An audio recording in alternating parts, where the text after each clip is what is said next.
चलिए आज का टॉपिक डिस्कस करते हैं। आज का टॉपिक है types of nucleophilic substitution reaction. तो nucleophilic substitution reaction two types की होती हैं। एक होती है SN2 और दूसरी होती है SN1।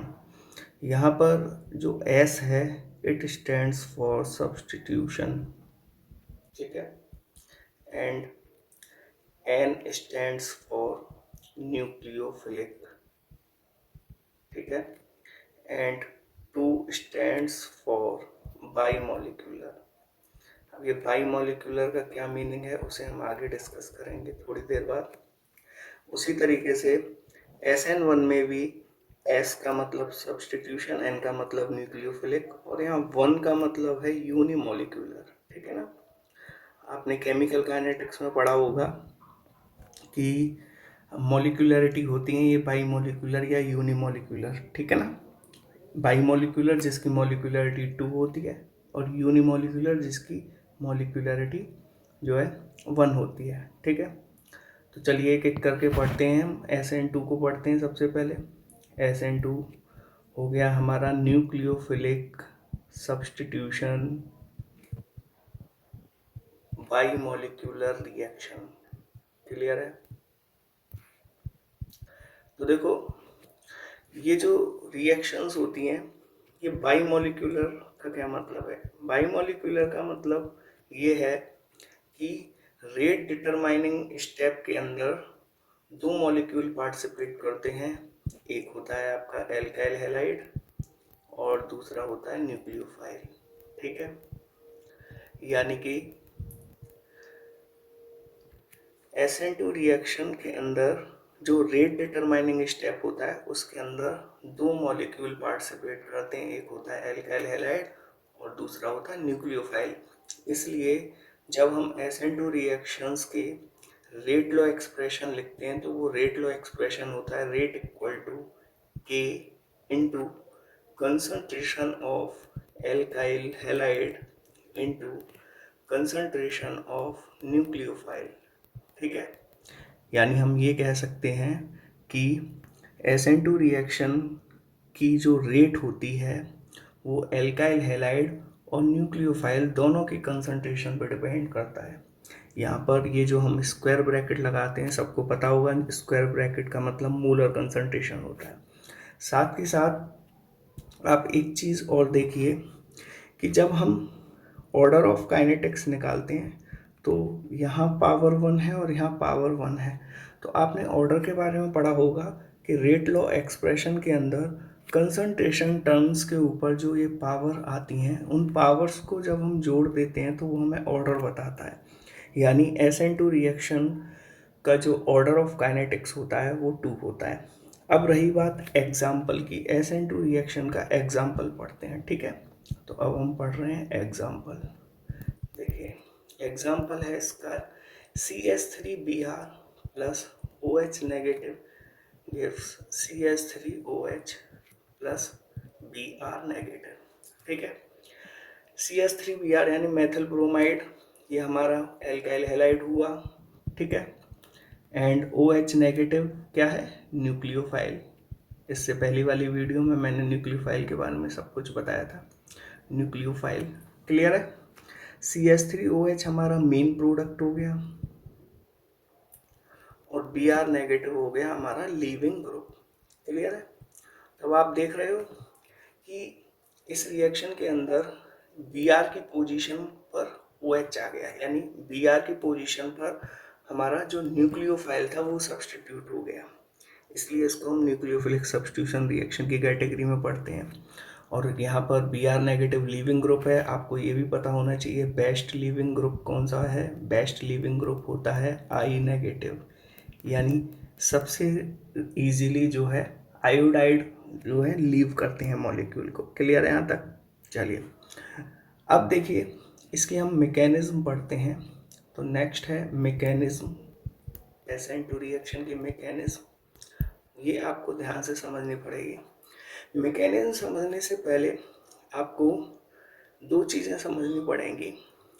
देखो जब हम 3 डायमेंशनल रिप्रेजेंटेशन करते हैं किसी भी मॉलिक्यूल का तो उसमें हम दो स्पेशल टाइप के बॉन्ड्स जो हैं यूज़ करते हैं। एक तो इस तरीके का बॉन्ड देखने को मिलता है, इसको हम बोलते हैं डैश बेस, ठीक है। और एक आप इस तरीके का बॉन्ड देखते होंगे, ये बॉन्ड जो कहलाता है ये कहलाता है सॉलिड बेस, ठीक है। इन दोनों बॉन्ड्स का इस्तेमाल हम कब करते हैं? जब हमें किसी मॉलिक्यूल का 3 डायमेंशनल रिप्रेजेंटेशन करना होता है। अच्छा, डैश बेस हम कब यूज करते हैं? जब हमें कोई भी बॉन्ड अवे फ्रॉम ऑब्जर्वर दिखाना होता है। और सॉलिड बेस का इस्तेमाल हम कब करते हैं? जब हमें कोई भी बॉन्ड टुवर्ड्स द ऑब्जर्वर दिखाना पड़ता है। अगर आप अपने आप को ऑब्जर्वर कंसीडर करें तो डैश बेस तब यूज़ होगा जब कोई भी बॉन्ड आपसे दूर होगा, और सॉलिड बेस तब यूज़ होगा जब वो बॉन्ड आपकी तरफ होगा, ठीक है। चलिए, अब आपको ये समझ में आ गया तो अब हम मैकेनिज्म में आगे बढ़ सकते हैं। देखिए, मेरे पास मॉलिक्यूल है CH3Br, ठीक है। दिस इज CH3Br, क्लियर है। इसमें हमने सॉलिड वेज और डैश वेज का इस्तेमाल किया है, यानी आपका ये वाला जो बॉन्ड है ये तो आपसे दूर है, away from observer, and this bond is towards the observer, clear है। और अब हम क्या करते हैं कि CH3Br की जो रिएक्शन है वो OH नेगेटिव से कराते हैं, ठीक है ना। That is our nucleophile. अब आप देखिए ज़रा ध्यान से कि जो हमारा Br है वो टुवर्ड्स राइट साइड है, क्लियर है। और जो OH नेगेटिव है वो लेफ्ट साइड से अटैक करता है, ठीक है ना। ये करेक्टरिस्टिक है SN2 की कि न्यूक्लियोफाइल हमेशा अपोजिट डायरेक्शन से अटैक करता है। और कहाँ अटैक करेगा? इस पॉजिटिवली चार्ज्ड कार्बन पर, ठीक है ना। इस पॉजिटिवली चार्ज्ड कार्बन पर इस तरीके से बैक साइड से अटैक करेगा। यानी अगर हेलोजन जो है राइट साइड में है तो न्यूक्लियोफाइल लेफ्ट से अटैक करेगा, और अगर हेलोजन लेफ्ट साइड में होता तो फिर न्यूक्लियोफाइल हमारा राइट साइड से अटैक करता है, यानी कि बैक साइड से अटैक करेगा। This is called rear attack. It is a characteristic of SN2 reaction जो आपको बहुत ध्यान से देखनी पड़ेगी, सुननी पड़ेगी, याद रखनी पड़ेगी, क्लियर है। अब देखिए, अब क्या होगा कि जब ये OH नेगेटिव इस कार्बन पर अटैक करेगा तो इस कार्बन और OH के बीच में न्यू बॉन्ड फॉर्मेशन होना स्टार्ट हो जाएगा, जबकि कार्बन और Br के बीच में जो ओल्ड बॉन्ड था उसका डिसोसिएशन स्टार्ट हो जाता है।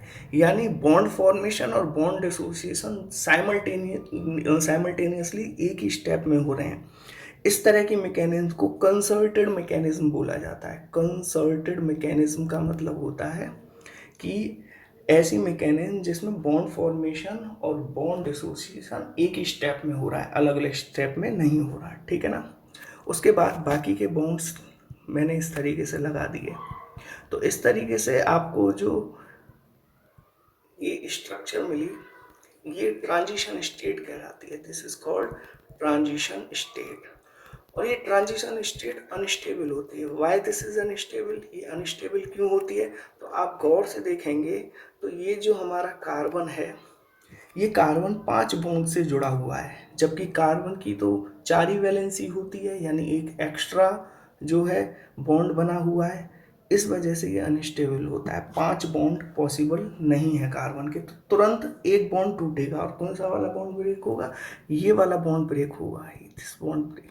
ये बॉन्ड ब्रेक होगा और इस बॉन्ड के दोनों इलेक्ट्रॉन Br पे चले जाएंगे, तो Br इस मॉलिक्यूल को छोड़ जाएगा, Br नेगेटिव की फॉर्म में यहाँ से हट जाएगा। इसलिए Br नेगेटिव को हम लीविंग ग्रुप कहेंगे। जब यहाँ से Br नेगेटिव हट जाएगा तो बाकी जो बच जाएगा वो मैं आपको नेक्स्ट पेज पे बताता हूँ। बाकी जो है इस तरीके से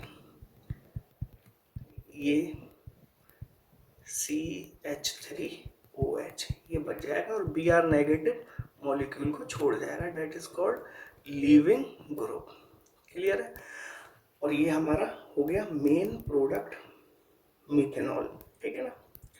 अब जब हम मीथेनॉल का बॉन्ड कॉन्फ़िगरेशन और ये जो रिएक्टेंट है उसका बॉन्ड कॉन्फ़िगरेशन दोनों को हम कंपेयर करके देखते हैं, और कंपेयर करने के बाद देखो आपको क्या मिलेगा कि देखिए ये तो हमारा था रिएक्टेंट जो हमने शुरू में लिया था, that is methyl bromide, clear है। और ये है हमारा प्रोडक्ट जो सबसे लास्ट में बना था, क्लियर है, डेट इज मीथेनॉल। और इनको बनाने के बाद जब हम इनके बॉन्ड का कंपैरिजन करते हैं, बॉन्ड ओरिएंटेशन देखते हैं, इस कार्बन के अराउंड बॉन्ड कॉन्फ़िगरेशन देखते हैं, तो मुझे ये पता लगता है, मुझे ऐसा लग रहा है कि ये जस्ट इन्वर्टेड बॉन्ड कॉन्फ़िगरेशन है, यानी जो हमारा प्रोडक्ट है उसके बॉन्ड का जो अरेंजमेंट है वो रिएक्टेंट के बॉन्ड अरेंजमेंट का जस्ट उल्टा है, क्लियर है, just like a mirror image. ठीक है, अगर मैं आपको और अच्छे से समझाने की कोशिश करता हूँ तो इसका जो बॉन्ड्स, केवल बॉन्ड बॉन्ड देखता हूँ मैं, केवल बॉन्ड अरेंज करके देखता हूँ इसके, तो इसके बॉन्ड इस तरीके से लगे हुए हैं, ठीक है ना, और जबकि इसके जो बॉन्ड्स लगे हुए हैं वो इस तरीके से लगे हुए हैं, ठीक है। तो ये मुझे ऐसा लग रहा है जस्ट ये इसकी मिरर इमेज है, क्लियर है। इस फिनोमेना को बोलते हैं इनवर्जन ऑफ कॉन्फ़िगरेशन, ठीक है। और इसके बारे में कौन से साइंटिस्ट ने बताया था? वाल्डेन नाम के साइंटिस्ट ने बताया था, इसलिए इसको वाल्डेन इन्वर्जन कहते हैं। और एनसीईआरटी में तो इस फिनोमेना को इस तरीके से डिस्क्राइब किया है जैसे कि तूफान वाले दिन में आप जो है छाता लेके अपने घर से बाहर निकल रहे हो, तो तूफान की वजह से कभी कभी छाता इस तरीके से उल्टा हो जाता है ना, तो इस तरीके से एनसीईआरटी ने जो है इस इन्वर्जन ऑफ कॉन्फ़िगरेशन को डिफाइन किया है कि छाता जिस प्रकार उल्टा हो जाता है तूफान के समय पे, वैसा ही यहाँ हो रहा है कि हमारा जो रिएक्टेंट का बॉन्ड अरेंजमेंट है और प्रोडक्ट का बॉन्ड अरेंजमेंट है वो एक दूसरे का बिल्कुल उल्टा होता है। This is called inversion of configuration. This is the characteristics of SN2। SN2 की दो ही चीज़ आपको याद रखनी है, दो करेक्टरिस्टिक हैं, एक तो न्यूक्लियोफाइल बैक साइड से अटैक करता है, दूसरा SN2 रिएक्शन इन्वर्जन को फॉलो करता है, क्लियर है, यहाँ तक आगे बात समझ में। उसके बाद फिर अब हम दूसरी रिएक्शन जो है SN1 यानी न्यूक्लियोफिलिक सब्स्टिट्यूशन यूनिमोलिक्यूलर रिएक्शन। यहाँ यूनिमोलिक्यूलर क्यों बोल रहे हैं?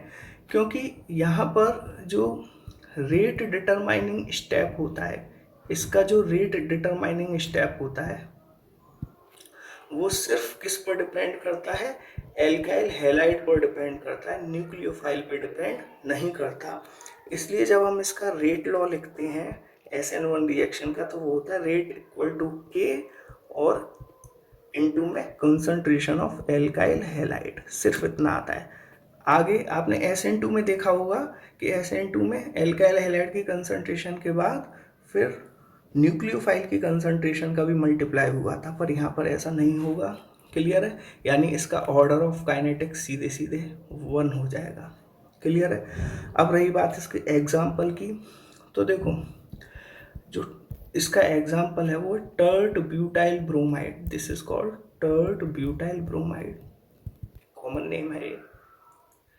और जब इसकी रिएक्शन हम OH नेगेटिव से कराते हैं तो यहाँ हमें टर्ट ब्यूटाइल एल्कोहल मिलेगा एक तो, प्लस Br नेगेटिव। अब दोबारा से मैं सारी चीज़ों को आइडेंटिफाई कर लेता हूँ। टर्ट ब्यूटाइल ब्रोमाइड ये हमारा हो गया alkyl halide, OH negative is our nucleophile, ठीक है, this is our main product and Br negative is leaving group, ठीक है। अब इसके हम मैकेनिज्म की बात करते हैं, ठीक है ना। तो देखो ये 2 स्टेप्स में कंप्लीट होती है। स्टेप नंबर 1 होता है फॉर्मेशन ऑफ कार्बोकैटायन, क्लियर है। कार्बोकैटायन क्या होते हैं? कार्बोकैटायन ऐसी स्पीशीज होती हैं जिनमें कि कार्बन के पास पॉजिटिव चार्ज होता है, कार्बन कैरीज पॉजिटिव चार्ज, ठीक है ना। ऐसी स्पीशीज जिसमें कि कार्बन के पास पॉजिटिव चार्ज होता है उसको कार्बोकैटायन बोलते हैं, क्लियर है। तो पहले स्टेप में फॉर्मेशन ऑफ कार्बोकैटायन होता है, और वो कैसे होता है? जैसे कि ये हमारा टर्ट ब्यूटाइल ब्रोमाइड है, मैंने ओपन करके लिख दिया है टर्ट ब्यूटाइल ब्रोमाइड। अब यहाँ पर आपको ये जो सी बॉन्ड एक्स दिखाई दे रहा है, सी बॉन्ड बी आर, इसका हेटेरोलाइटिक फिशन होगा और हेटेरोलाइटिक फिशन के बाद जो है ये बॉन्ड के जो 2 इलेक्ट्रॉन रिलीज होंगे वो बी आर पर चले जाएंगे। क्लियर है? और यहाँ से बी आर जो है, बी आर नेगेटिव रिलीज हो जाएगा। दोनों इलेक्ट्रॉन लेने के बाद बी आर नेगेटिव की फॉर्म में ये रिलीज हो गया। और अब यहाँ इस कार्बन पे कौन सा चार्ज आ जाएगा? पॉजिटिव चार्ज, इस तरीके से, और इस पे जुड़ गया ये 3CH3। क्लियर है? ये पहला स्टेप स्लो और रिवर्सिबल होता है, स्लो एंड रिवर्सिबल। क्लियर है? यहाँ तक आगे बात समझ में? तो अब देखिए इससे आगे क्या होगा मैं आपको बताता हूँ। ये हमारा टर्सरी कार्बोकैटायन। क्लियर है? देखो कार्बोकैटायन 3 तरीके के होते हैं, प्राइमरी, सेकेंडरी और टर्सरी। ठीक है? ये टर्सरी कार्बोकैटायन क्यों है? क्योंकि जब आप गौर से देखोगे कि जिस कार्बन पर पॉजिटिव चार्ज है वो कितने कार्बन से जुड़ा हुआ है? 3 कार्बन से कनेक्टेड है, इसलिए टर्सरी। ऐसे ही अगर पॉजिटिवली चार्ज्ड कार्बन 2 कार्बन से जुड़ा रहता तो वो सेकेंडरी कार्बोकैटायन होता, और 1 से जुड़ा रहता तो वो प्राइमरी। ठीक है? मैं आपको ये क्यों बता रहा हूँ? क्योंकि टर्सरी कार्बोकैटायन मोस्ट स्टेबल होते हैं। कैसे होते हैं? मोस्ट स्टेबल कार्बोकैटायन होते हैं। आगे बात समझ में? और जो प्राइमरी कार्बोकैटायन होते हैं वो लीस्ट स्टेबल होते हैं। क्लियर है? अब देखो सेकंड स्टेप के अंदर क्या होने वाला है, स्टेप नंबर 2। स्टेप नंबर 2 में जो ये हमारा कार्बोकैटायन बना है, ये कार्बोकैटायन हमारा बना है, इसकी ट्राइगोनल प्लेनर ज्योमेट्री होती है इस तरीके से, trigonal planar geometry, trigonal planar, यानी इस कार्बन की हाइब्रिडाइजेशन क्या होती है? sp2। ठीक है ना? तो चलिए वापस से मैं स्टेप नंबर 2 बता रहा हूँ कि ये हमारा जो है कार्बोकैटायन फॉर्म हुआ था स्टेप नंबर 1 में। क्लियर है? अब इस पर जो है न्यूक्लियोफाइल हमारा अटैक करेगा, OH नेगेटिव। क्लियर है? और न्यूक्लियोफाइल अटैक करेगा तो उसके बाद हमें फाइनल प्रोडक्ट जो है, फाइनल प्रोडक्ट मिल जाएगा, that is tert butyl alcohol, tertiary butyl alcohol. Clear है? टर्ट ब्यूटाइल एल्कोहल, और ये स्टेप हमारा क्या है? फास्ट। क्लियर है? अच्छा, जो पिछला वाला जो स्टेप था, पिछला वाला स्टेप स्लो था, इसलिए आपने केमिकल काइनेटिक्स में पढ़ा होगा कि रेट हमेशा स्लोएस्ट स्टेप पे डिपेंड करती है। इस वजह से यहाँ पर जो रेट है, रेट ऑफ SN1 रिएक्शन जो है इस स्टेप पर डिपेंड करती है, यानी स्टेप नंबर 1 पे डिपेंड करती है। और क्योंकि स्टेप नंबर 1 में रिएक्टेंट साइड में सिर्फ एल्काइल हैलाइड है, न्यूक्लियोफाइल नहीं है, इसलिए रेट लॉ एक्सप्रेशन जो हमने यहाँ पर लिखा था उस रेट लॉ एक्सप्रेशन के अंदर सिर्फ एल्काइल हैलाइड ही आता है, न्यूक्लियोफाइल नहीं आता, क्योंकि स्टेप 1 में तो न्यूक्लियोफाइल का कहीं यूज ही नहीं है। न्यूक्लियोफाइल तो स्टेप 2 के अंदर आया है, स्टेप 2 के अंदर ये न्यूक्लियोफाइल आया है। ठीक है ना? इसलिए रेट लॉ एक्सप्रेशन में न्यूक्लियोफाइल की कंसंट्रेशन नहीं आई थी वहाँ पर। ठीक है? तो इस तरीके से ये SN2 और SN1 की मैकेनिज्म है।